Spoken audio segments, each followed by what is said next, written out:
Last time I sat down with Dr. Phil, he introduced me to a man named Mark by Skype. I know for a fact that Mark wasn't Fred.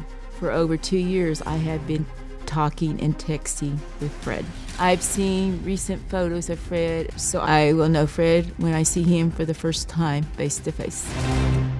You have pictures of him in different shirts, and those are all your shirts, right? Yes. Well, let's bring out some items that Mark brought with him to LA to ensure Lois doesn't leave here with any doubts again.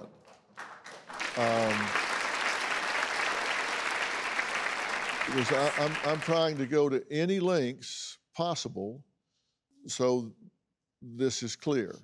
Yes. Are those the shirts? Yes, sir. See the shirts?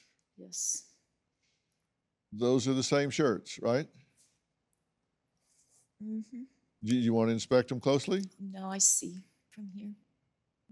They're in the pictures. He still owns the shirts. He's brought the shirts. And see, the Fred you're talking to, he doesn't ever show up in person. He can't show you the shirts. He can't talk to you because he doesn't exist. He's stolen his identity. The reason he doesn't ever talk to you on FaceTime is because he can't. That'll be the worst thing a person can have happen to him. It is terrible, and that's the reason I'm working so hard for it to stop happening to you. It's been an emotional roller coaster for 2 years. Of course it has. How does it feel to you to have your identity stolen and used to scam somebody? That's got to be terrible. You feel helpless, really, and they've been doing it for at least 2 years, you know, that I know of now. You know, Fred has a son, right? Yes, he said he had a son in Australia. Right. And in fact, you have a lovely daughter, correct? Yes, sir. And she's here with you? Yeah, that's actually his daughter. This is Kendall, and you're 23, right? I am. I just turned 23 in February. Okay. And can you confirm that your dad has never been to Jamaica, Africa, not speaking to Lois? No, he rarely goes anywhere but home. So he's a homebody. Oh, yeah. What else can we tell you? I don't think there's much you can't tell me.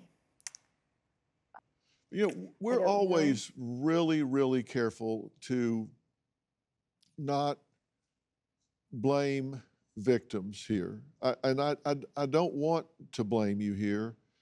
I do want you to hold yourself responsible. I want you to say, look, I'm responsible for what I do now. I'm responsible for where I go from here.